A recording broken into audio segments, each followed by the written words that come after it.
Hi guys. Fear is not the enemy. Why am I saying that? Because we're doing the year of fear, and the idea is to overcome fears, to discuss fears, to learn more about ourselves through our fears in order to be better people. Basically, But fear isn't the enemy, not at all. In fact, fear is the most basic awesomeness that we have, literally. Fear has probably saved so many bajillion lives that, we should be praising it. We should be praising fear. Absolutely, we should. Fear helps us to not die. Like, essentially, that is, what fear is for. It is to keep us alive, to keep us going, to not let us do stupid crap like jumping out of airplanes with a parachute on. Yeah, no, I'm terrified of skydiving. If I'm skydiving, I'm probably dying of something. I will never jump out of a perfectly good airplane, period, end of conversation. What we need to reframe the idea of fear around is, what is this teaching us? Why is fear important? If I am walking down a dark alley and someone jumps out and says, "Give me your purse," what is fear teaching me? I need to leave this situation immediately. I should do what they say, or if I'm trained, I should defend myself and then leave the situation immediately. Yeah. The idea that fear teaches us is weird for some people. A lot of people are afraid of public speaking. A lot of people are afraid of public speaking. Black jelly beans, man. I'm back to being addicted. Thank goodness for Halloween season. So, public speaking. Why would you be afraid of public speaking? This is important because when I frame the idea of fear, I see myself giving my kids the ability to speak, but only one word. So Dean gets to speak so and ask the question so. And Audrey gets to ask the question why. She's almost to that stage, but not quite there yet. So imagine two tiny people on your shoulder, and one of them gets to ask so, and the other one gets to ask why. So when we're standing up in front of a crowd of people about to give our speech about whatever we're speaking about, and we're like, oh my God, Jesus, I'm shaking, I'm sweating, I'm whatever. We need to ask the question, what am I afraid of? And the answer may be, I am afraid to look like an idiot and screw up this speech. And your 2-year-old pops up and says, why? My answer would be, because I want these people to like and respect me. I am a leader of what I'm going to speak about. I want their respect. Why? Why is it important that these people have your respect? Well, maybe it isn't. Maybe it's not. Maybe it isn't, okay? So, okay, why else are we afraid to speak in front of people? I don't want to screw up. Why? Well, I don't want to look like an idiot. Why? Well, just that'll make me look bad. Okay? So I don't want to look bad. Why? Because I like people to like me. Like, I want you to have a conversation with yourself about this. Spiders. I don't like spiders. I've gotten better about it. I really have. But I see a spider in the bathtub. Oh my God, I'm afraid. Why? There's a spider in my bathtub. So what am I going to do about it? Yeah, so what am I going to do about it? Why am I afraid? Can I pick the spider up safely and take it outside? What are my options here? Like, really, it's supposed to slow down your mind enough so that you can think again. Okay, so why, so, and why. Okay, let's go with more modern. Okay, I like somebody, I want to ask them out, but I'm afraid. Why? Because I want to date this person. Why? because I like them and I think they're awesome. So by not dating this person, that would make me unhappy. What if you get rejected? What if you get rejected? The worst, my father taught me when I started doing sales that the worst thing that anyone could tell you was no. Do you want to buy my product? No. Do you want to pay $15 for my product? No. Do you want to order now or later? No. Okay. A lot of people don't bounce back from no. They just don't. But he also taught me that no is not the worst thing that could possibly happen in my life. Maybe someone saying no to my sales means I get to sell the competitor now. Yay, and maybe they buy. Someone tells me no, maybe I ask them why. Why? Is there something about the product you don't like? Is there something about the price you don't like? Is there something about me you don't like? Why no? Why? Okay, so back to asking someone out. So I like this person. I want them to like me. I want to date them. So what's the worst thing that could happen is that person says no. Well, I have learned through my bajillion different years that no is not at all the worst thing that could happen to someone, because if they don't like you that much, then going on a date or two isn't going to change that. So no is not a bad thing. But your fear of even asking is limiting you. And that's the idea that we want to get over this year, is we want to get over limitations. We want to get past that point and back into the thinking realm, okay? So the worst thing that could happen if I ask this person out is they say no. Okay, well that sucks. But why would no upset us? Well, it would mean that they don't like me. Correct. They don't want a relationship with you. For me, I see dating as a pathway to a monogamous, long-term, dedicated relationship. If someone asks me out on a date and I don't see a future with that person, I'm going to tell them no. Maybe they have 5 kids and 3 ex-wives. No, I'm sorry. You just are not going to. No. No, thank you. No, thank you.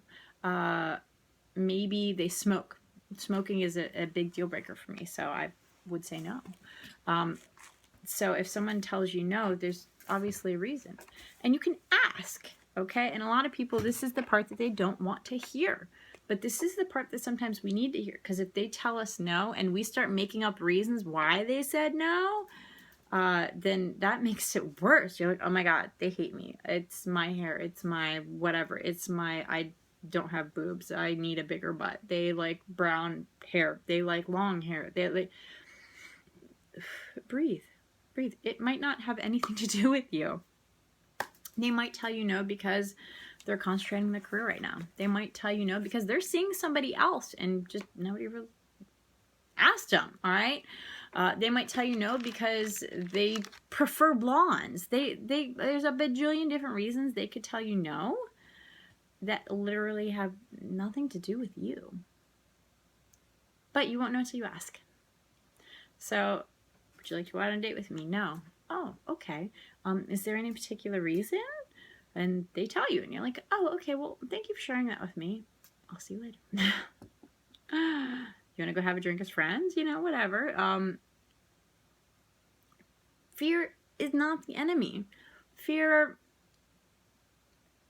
should be something that motivates us. We need to change that into something that motivates us. So I'm afraid to ask someone out, but why? Because I don't want to be rejected. Okay, that's the bottom line for most people. I don't want to ask this person out because I don't want to get rejected. Well, if that's really the worst thing that happens to you today, tomorrow, this week, this month, no offense, you're doing pretty good. Maybe you don't even know the person that well. Maybe you get to the second date and you're like, why did I even like this person? This person's a horrible human being. They pick their nose and they eat it. They chew on their toenails. Like, whatever.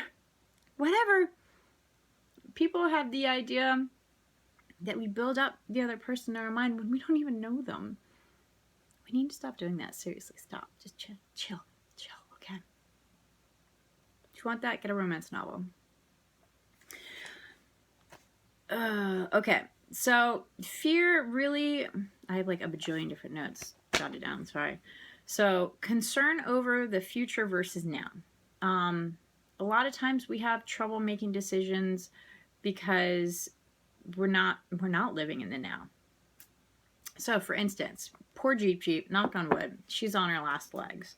I hate car shopping. Seriously, I have like the worst luck with cars ever. I do. I am worried about shopping for cars. So much so that every once in a while, I will research cars so that I don't feel a fear over having to do it in the future. Did you catch that? Did you catch that? I have a fear of something. So I research and I learn about it so that I lessen that fear so that if or when it happens in the future, I am prepared. Holy crap. Holy crap. Did that just blow your mind? It should. It should. Whether you're worried about weather disasters, whether you're worried about the economy, preparedness is a huge, huge thing to overcome fear and anxiety regarding a situation. It just is. It's amazing. It's amazing. Learn, prepare, be prepared. It's funny, the crazy preparedness people are like, oh yeah, I have enough water for like 2 weeks and enough food for a year and a half for bullets and guns and whatever. Well, the country folk already have all that crap. They do. That's what country people do. That's what people in Alaska do for the regular life. The rest of us are just kind of getting on track. Educate yourself. Learn. Do something about a situation to lessen your fear. Yes. That's what we want. That's what we want. Fear is a motivator, okay? For people afraid of other people, I find this a tremendous amount with my friends with anxiety. They will have a social situation. For example, if I invited a friend out to lunch, not at my place, not at Fox and Fern, blah, blah, but at a mall, somewhere big and social and populated, okay? They would probably be like, can we go somewhere else? And I'd be like, no, dude, I gotta hit the Disney store. It's gotta be at the mall. Meet me there. Anyone with social anxiety is going to be like crawling up the walls at this point. Anxiety and fear go hand in hand. Hardcore. They have tremendous effects on the body. I get sneaky sweat. When I get like really stressed out and nervous and scared, I get sneaky sweat. Like you can't hide that. I reek. It's stinky sweat. I hate it. There's no way you can put enough deodorant on in order to stop stinky sweat. That's my body's reaction to fear. It just is. There's not much I can do about that. We have to learn to feel safe being vulnerable. We have to learn to feel safe being vulnerable. You get that? Did you get that? Okay. When we're going into a social situation, we basically know that we're going to the mall. Nothing bad's going to happen. Like, seriously. Well, maybe Towson. There's a lot of... Anyway, don't go there. Go to a regular mall. There's going to be a lot of people, but to be honest, no one's really looking at you, judging you. You don't have to worry about that. People still worry about that. Stop worrying. We have to embrace the idea that we are exerting control over our own world. So when we leave our house, we have to understand that the world isn't working against us. The world is always working for us. We're meeting someone in public. Nobody expects you there except for the person that you're meeting. No one's going to judge you. And if they do, like, screw that. You don't have to worry about that. Don't worry about the people. Embrace your own authenticity. As long as you are happy with you, that's all that matters. Literally nobody else's opinion of you matters. Nobody else's opinion of you matters. Okay? But we have that anxiety. We have that fear. So we walk into the mall food court and we're like, where is my person amongst these sea of people? So you text, dude, where are you? Go on, by the potato place. Okay, so you head over to the potato place. Looking. Yes, where are you? Too many people! I totally have been there. I really have. And your friend finds you. You're like, oh my gosh, I'm so glad you're here. And they're like, yeah, let me buy you a potato and a smoothie or, you know, whatever. And you're like, yes. And you sit down at the table and you realize this wasn't nearly as bad as you thought it was. In fact, you're actually having fun. Cool, right? Cool, yeah. That's what I found. Getting past my anxiety, I realized that nothing was ever as bad as I built it up to be in my anxious head. Seriously, nothing ever was as bad. It really was a result of overthinking everything, because my brain just did that. It flew off that fear, and instead of being like, okay, how can I use this? How can I use this to my advantage? It was like, everything's going to go wrong. Everything's going to go wrong. People are going to look at you. People are going to judge you. Why'd you wear those shoes? Oh my God, that shirt. Look at your hair. Nobody cares. Like, I don't mean that in a bad way. I mean that in a good way. Everyone else is worried about themselves. Like, literally, pretty much. And overthinking completely feeds fears. I found that the more that I was anxious, the more I became anxious. The more that I worried about things, the more I would worry about things. Now, thankfully, the only thing that I have anxiety over is the kids. And a lot of that is because I realize I have no control. I don't. And a lot of fear and anxiety comes with the idea of control. When you can't control a situation, you naturally become a little fearful or anxious. It is what it is. It's okay. It's okay. It's okay.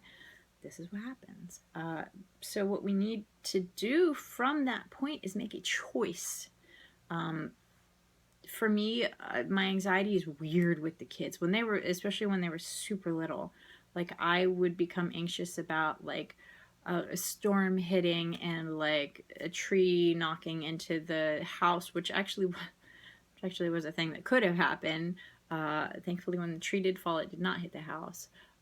But like just crazy worst possible things that could happen would happen in my head, and I'd be like, oh my God, the zombies are coming, what am I gonna do? It was really weird, and I knew that was so not me. Come to find out, that's a huge symptom of postpartum depression, is really weird anxiety.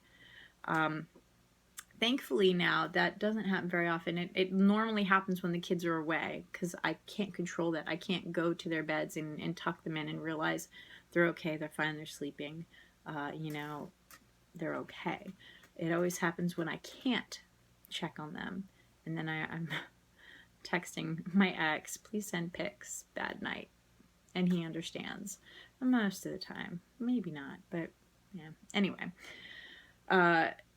but I realize it's because they're not here and I can't check on them. I have no control over any of the situation. But at heart, I just want to know they're safe. I'm not trying to take control. I just need to know that they're safe. Dad on hormones, like, it's weird. Whereas, if I'm having fear over asking somebody out, we're going to go back to that because I want to talk about the control. If we were going to we wanted to control the situation. We want this person to say yes. We want this person to be interested in us. We want this person to be like, yeah, totally, I'll be your boyfriend, girlfriend, spouse, whatever you want. Ooh, baby. But in reality, we can't control what they're going to reply. We can't. Yes, no, maybe. I don't know, not right now. Things are really busy at work. No. We can't control what comes out of other people's mouths. We can't control how other people feel. We can't control how other people are going to react to situations. But we can't fear those situations, because the worst case scenario, that person says no. Maybe they're a serial killer anyway. You don't know. If that's the worst case, then you're doing all right. Like, seriously, life-changing. No is not the worst answer ever. And in fact, there are a lot of people that I wish would have said no. So, yeah, you live and you learn. Fear is not the enemy. Fear is here to teach us. Fear is here to train us to be bigger, better. When I find that I'm getting anxious, when I find that I'm getting fearful of something, I need to, I detox. I stop watching crazy news, zombie shows, anything that stresses me even a little bit. And I go back to basics. I will read before bed. I will make sure I'm exercising regularly. I'll make sure I'm eating well. I will basically do a whole self-care check-in kind of thing. Because if I'm to the point where my fear and anxiety are back, well, something is off balance and I need to figure out what it is, because I don't want to live like that. I don't. It's not fun. It's terrible. They're very terrible. So if you are at that place, do a self-care check-in. You don't have to live like this. And if you feel the urge, please contact a counselor, a therapist, psychologist, whatever. Talk to somebody about it, whether it's a friend or a professional. Doesn't matter to me. Just talk, okay? I love you guys. Fear is not the enemy. We are doing the Year of Fear because it sounds awesome. And because I want everyone to think about the idea of fear and how much it really influences us from a day-to-day perspective even. Not even a big event to a big event. Day-to-day. All right? I love you. You got this. I'll talk to you later. Bye, guys.